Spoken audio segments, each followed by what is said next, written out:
హిందువుల జీవితంలో ఒక్కసారైనా దర్శించుకోవాలనుకునే అద్భుత యాత్ర అమర్నాథ్ యాత్ర. అయితే మిగిలిన అన్ని యాత్రల్లాగా అమర్నాథ్ యాత్రను ఎప్పుడంటే అప్పుడు చేయలేం. ఈ యాత్రకు ఎన్నో నియమాలు, మరెన్నో నిబంధనలు. మిగిలిన అన్ని యాత్రలకు భిన్నమైనది, కష్టతరమైనది మరియు అత్యంత సాహసోపేతమైనది. అన్నిటికంటే ముఖ్యంగా మరణ భయం అంటే ఏమిటో చాలా స్పష్టంగా తెలిసేలా చేసేదే అమర్నాథ్ యాత్ర. ఈ అమర్నాథ్ యాత్రకి ప్రపంచవ్యాప్తంగా ఎంతో ప్రాముఖ్యత ఉంది. అమర్నాథ్ గుహ ఎన్నో అద్భుత రహస్యాలకు నిలయమని అందరూ చెబుతూ ఉంటారు. అమర్నాథ్ గుహలో దాగి ఉన్న ఆ రహస్యాలు ఏమిటి? అసలు పరమేశ్వరుడు అక్కడికి ఎలా వచ్చాడు? ఆ గుహలో ఎప్పుడో యుగాల నాటి పావురాల జంట ఉందని పూర్వీకులు చెబుతుంటారు. యుగాల నుంచి ఆ పావురాలు ఎలా జీవించి ఉన్నాయి? ఇంత అద్భుతమైన అమర్నాథ్ యాత్ర విశేషాలను ఈరోజుటి ఈ వీడియోలో చాలా క్లుప్తంగా తెలుసుకుందాం. ఫ్రెండ్స్, మీరు ఎవరైనా మన ఛానల్ కనుక ఫస్ట్ టైం చూస్తున్నట్లయితే తప్పకుండా సబ్స్క్రైబ్ చేసుకుని అలాగే ఈ వీడియోని స్కిప్ చేయకుండా చివరి వరకు చూడండి friends. Thank you friends. Let's start our today's episode. కాశ్మీర్ని భూతల స్వర్గం అంటారు. అలాంటి భూతల స్వర్గంలో ఓవైపు ఆకాశాన్ని అంటుతున్న ఎత్తైన పర్వతాలు, మరోవైపు పాతాళాన్ని తలపించే లోతైన లోయలు, వాటి మధ్యలో పచ్చటి ప్రకృతి. దూరంగా పర్వతాల మీద మీకంటే మేమే ఉన్నంతగా ఉన్నామన్నట్టుగా గర్వంగా చూస్తున్నట్టుగా ఉండే దేవదారు వృక్షాలు. మమ్మల్ని అడ్డుకోవడం ఆ మహాశివుడికి తప్ప ఇంకా ఎలాంటి వారికైనా సాధ్యమా అన్నట్టుగా కొండల మీద నుంచి గలగల పారే సెలయేరులు. హిమాలయాల్లో తప్ప ఇంకెక్కడా చూడలేని చీనారు వృక్షాలు, వింత వింత పువ్వులు. ఒక్క మాటలో చెప్పాలంటే ఈ భూమి మీద అందమంతా అక్కడే ఉందా అన్నట్టుగా ఉండే అందాల అద్భుత లోకం ఆ ప్రాంతం. ఆ అద్భుత లోకంలో హిమాలయాల్లోని ఒక గుహలో కొలువు తీరాడు ఆ పరమేశ్వరుడు. ఆ గుహే అమర్నాథ్ గుహ. అమర్నాథ్కి సంబంధించిన ఒక పురాణ కథనం విషయానికి వస్తే, శివుడి మెడలో ఉన్న కపాలమాలను చూసి పార్వతీదేవి ఇలా అడిగింది, స్వామి, మీరు కంఠంలో ధరించి ఉన్న ఆ కపాలమాల గురించి దయచేసి తెలుపగలరా అని అడుగగా, దానికి పరమేశ్వరుడు, దేవి, ఈ కపాలాన్ని పూర్వజన్మ అవతార విశేషాలకు గుర్తులు. నీవు జన్మించినప్పుడల్లా నేను ఈ కపాలమాలలో అదనంగా ఇంకొక కపాలాన్ని చేర్చి ధరిస్తూ ఉంటాను అని శివుడు చెప్పాడట. అప్పుడు పార్వతీదేవి, పరమేశ్వర, నేను మాత్రం మళ్ళీ మళ్ళీ జన్మిస్తున్నాను, కానీ మీరు మాత్రం ఎప్పుడూ అదే విధంగా శాశ్వతంగా అలాగే ఉండిపోతున్నారు. ఇది ఎలా సాధ్యం అని పార్వతీదేవి అడిగింది.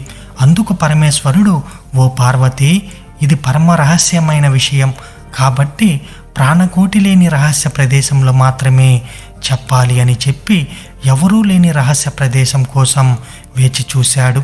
చివరకు అత్యంత రహస్య ప్రదేశమైన హిమాలయాల్లోని అమర్నాథ్ గుహను ఎంచుకున్నాడు పరమేశ్వరుడు.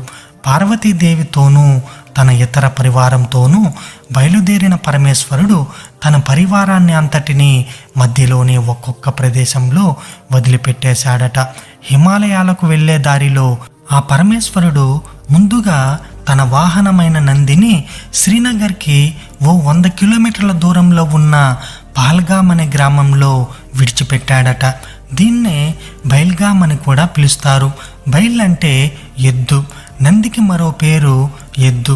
పరమేశ్వరుడు ఇక్కడ తన నందిని విడిచిపెట్టాడు కాబట్టి బైల్గామ్ అనే పేరు వచ్చిందని, ఆ తర్వాత కాలంలో అదే పహల్గామ్గా మారిందని అక్కడి ప్రజలు చెబుతూ ఉంటారు. ఆ తర్వాత తన తల మీద ఉన్న చంద్రుణ్ణి పహల్గామ్ నుండి 16 కిలోమీటర్ల దూరంలో ఉన్న చంద్రబాడి అన్న ప్రదేశంలో వదిలిపెట్టాడట. ఆ తరువాత తన మెడలో ఉన్న సర్పాన్ని సిసంగ్ సరోవర తీరాన ఉన్న శేష్నాగ్ దగ్గర వదిలిపెట్టాడట. శేష్నాగ్ 7 పర్వత శిఖరాలు కలిగిన పర్వత ప్రాంతం. ఈ 7 శిఖరాలు ఆదిశేషుడి 7 పడగలకు గుర్తుగా భావిస్తారు. ఇక తన కుమారుడైన గణపతిని మహాగుణ పర్వతం దగ్గర విడిచిపెట్టాడట ఆ పరమేశ్వరుడు.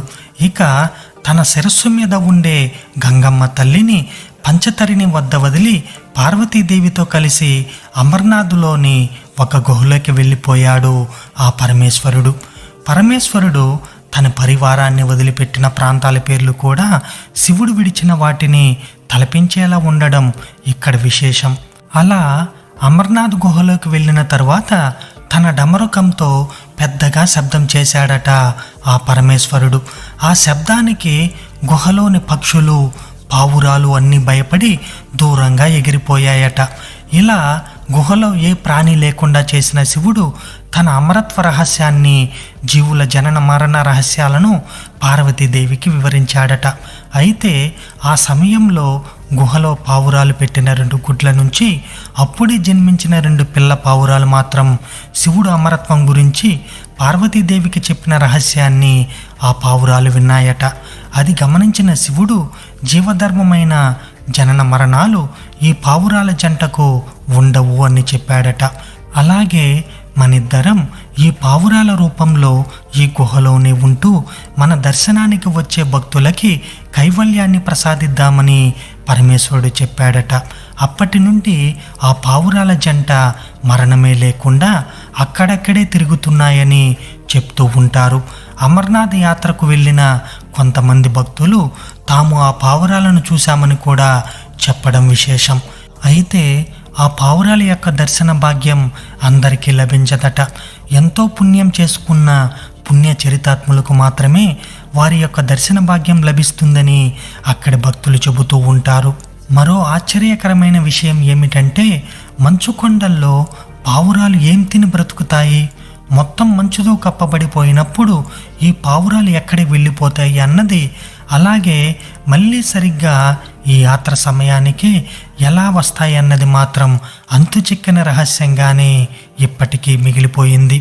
అలా శివుడు పార్వతీదేవికి జీవరహస్యాన్ని చెప్పిన ఈ గుహలోనే మంచులింగంగా కొలువు తీరాడు ఆ అమరనాథుడు.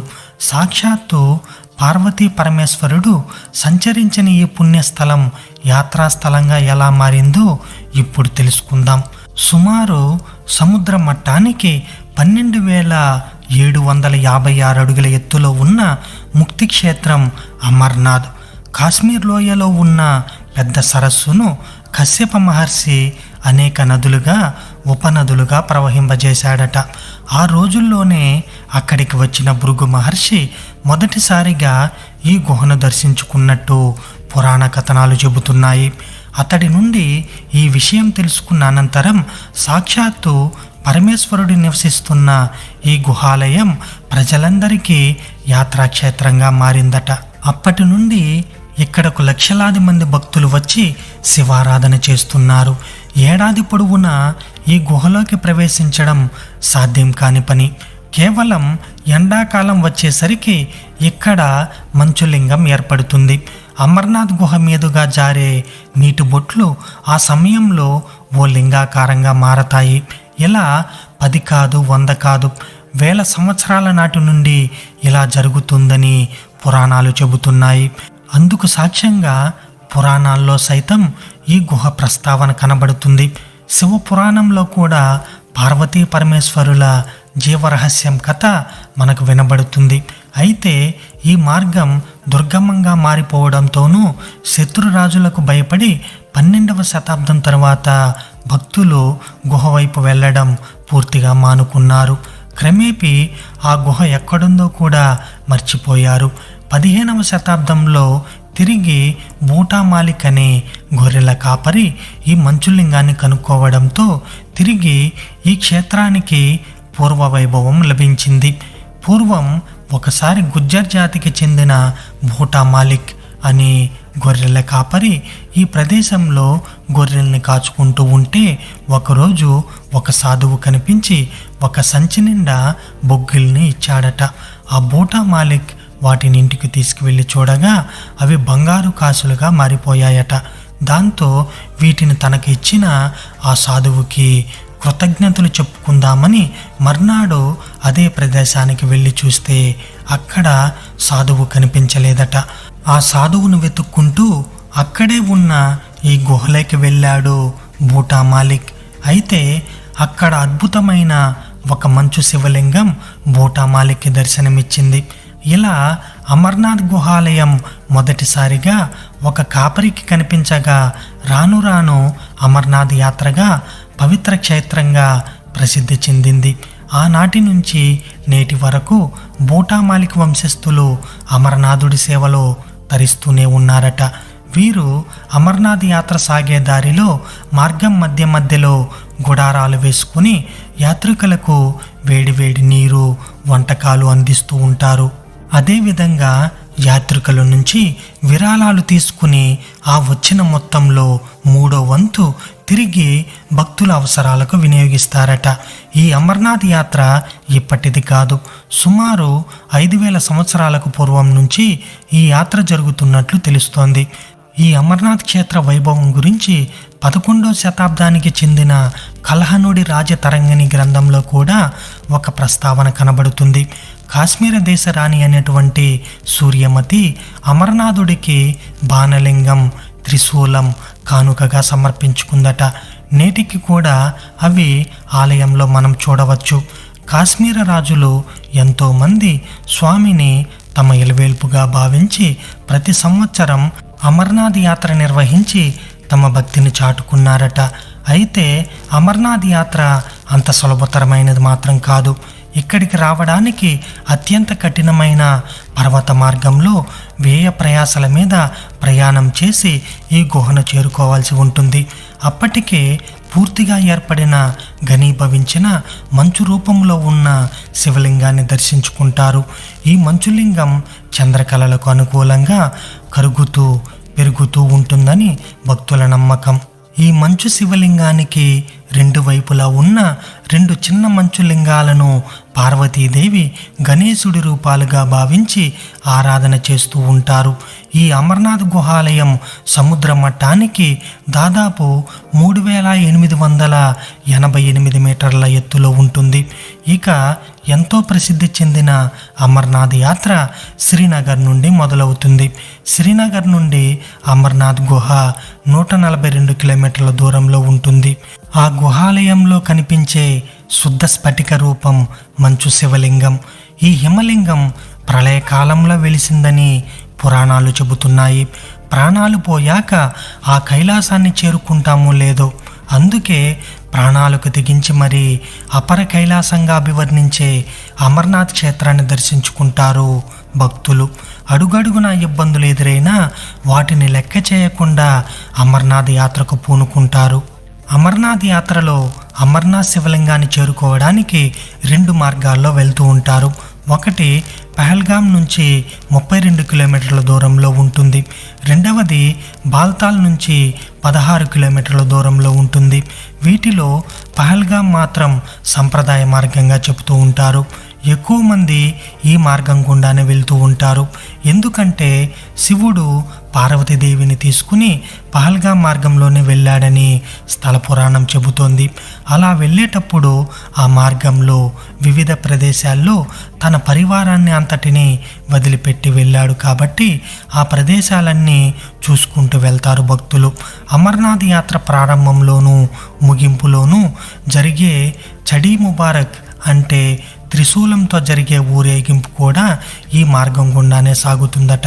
అందుకే చాలామంది భక్తులు దూరం ఎక్కువైనా కూడా ఈ మార్గంలోని వెళ్ళడానికి ఎక్కువగా ఇష్టపడుతూ ఉంటారు. ఇక 2వ మార్గం బాల్తాల్. ఈ మార్గంలో అమర్నాథ్ గుహ 16 కిలోమీటర్ల దూరంలో మాత్రమే ఉంటుంది. కానీ లోతైన లోయలు, ఇరుకుదారి, ఎక్కి దిగాల్సిన పర్వత ప్రాంతాలు చాలా ఎక్కువగా ఉంటాయి. దగ్గర దారి కావడంతో కొంతమంది ఈ మార్గంలో వెళ్ళడానికి సిద్ధపడతారు. కానీ ఈ మార్గంలో భోజనశాలలు కానీ మరుగుదొడ్ల సదుపాయం కానీ చాలా తక్కువగా ఉంటుంది. కాబట్టి చాలా వరకు ఈ మార్గంలో వెళ్ళడానికి భక్తులు ఎక్కువగా ఉత్సాహం చూపించరు. ఇక అమర్నాథ్ యాత్ర ప్రతి సంవత్సరం ఆషాఢ మాసంలో మొదలై సాధారణంగా రాఖీ పౌర్ణమితో ముగుస్తుంది. ఈ యాత్ర చేయాలనుకునేవారు ముందుగా అమర్నాథ్ యాత్రను పర్యవేక్షించే వెబ్సైట్స్ ద్వారా రిజిస్ట్రేషన్ చేసుకోవాల్సి ఉంటుంది. బోర్డు సూచించిన బ్యాంకులో తగిన దరఖాస్తు చేసుకుని వాటికి తాము ఆరోగ్యంగానే ఉన్నాము అన్న వైద్య పరీక్షల నివేదికను కూడా జోడించాల్సి ఉంటుంది. ఈ పత్రాలన్నింటినీ అమర్నాథ్ యాత్ర అధికారికి పంపించాల్సి ఉంటుంది. సదరు అధికారి ఈ పత్రాలన్నింటిని పరిశీలించి యాత్రకు అంగీకరించిన తర్వాత ఆయన సూచించిన రోజున మాత్రమే అమర్నాథ్ యాత్రకు ప్రవేశం లభిస్తుంది. రక్తం గడ్డ కట్టించే చలిలో కాలు జారితే మరణం చేరువయ్యే దారిలో ఎంతో శ్రమ కూర్చి అమర్నాథ్ గుహకు చేరుకునే వారికి తగిన ఫలితం దొరుకుతుంది. దాదాపు 130 అడుగులు ఉండే ఈ గుహలోకి ప్రవేశించాక కనిపించే శివలింగం జలరూపంలో ఉన్న శివుణ్ణి దర్శించిన అనుభూతి లభిస్తుంది. బోలాశంకరుని దర్శనానికి దేశం నలుమూలల నుంచే కాదు, విదేశాల నుంచి కూడా యాత్రికులు తరలివస్తారు. ఏడాది పొడవునా మంచుతో కప్పబడి ఉంటుంది ఈ క్షేత్రం. ప్రతి సంవత్సరం జూలై, ఆగస్టు నెలల్లో 45 రోజుల పాటు భక్తులకు దర్శన భాగ్యం లభిస్తుంది. గుహ అంతా మంచు పరుచుకుని ఒక వేదికలాగా కనిపిస్తుంది. దీని మీద ఆద్యాంతరహితుడైన శివరూపం మహిమాన్వితమైన మంచు శిఖరంలా దర్శనమిస్తుంది. శ్రీనగర్కు 141 కిలోమీటర్ల దూరంలోని పహల్గాం నుంచి అమర్నాథ్ యాత్ర ప్రారంభమవుతుంది. ఇక్కడే అమర్నాథ్ యాత్ర బేస్ క్యాంప్ ఉంటుంది. పహల్గాం బేస్ క్యాంప్ నుంచి బృందాలుగా 45 కిలోమీటర్ల దూరంలో ఉన్న అమర్నాథ్ యాత్రకు బయలుదేరుతారు భక్తులు. చందన్వాడి నుంచి యాత్ర క్లిష్టంగా మారుతుంది. ఇక్కడి దుకాణాల్లో తినుబండారాలు కొనుక్కుని మళ్ళీ ప్రయాణం మొదలు పెడతారు. చందన్వాడి నుంచి గుర్రాలు, డోలీలు అందుబాటులో ఉంటాయి. అక్కడి నుంచి గుర్రాలు, డోలీలలో వెళ్ళవచ్చు. కేవలం 3.5 అడుగులు ఉండే దారిలో కొండ అంచుల వెంట వెళ్ళవలసి ఉంటుంది. కర్ర చేత పట్టుకుని నడిచేవారు నడుస్తూ ఉంటారు. చందన్వాడి నుంచి 11 కిలోమీటర్లు ప్రయాణించాక శేషనాగ్ ప్రాంతం వస్తుంది. ఇక్కడ 5 కొండలు నాగుపాము పడగల్లా కనిపిస్తాయి. ఆ పర్వతాల చెంతనే ఒక నీలిరంగు సరస్సు ఉంటుంది. ఇందులో శంకరుడి ఆభరణమైనటువంటి వాసుకి నిద్రిస్తున్నాడు అని భక్తులు నమ్ముతారు.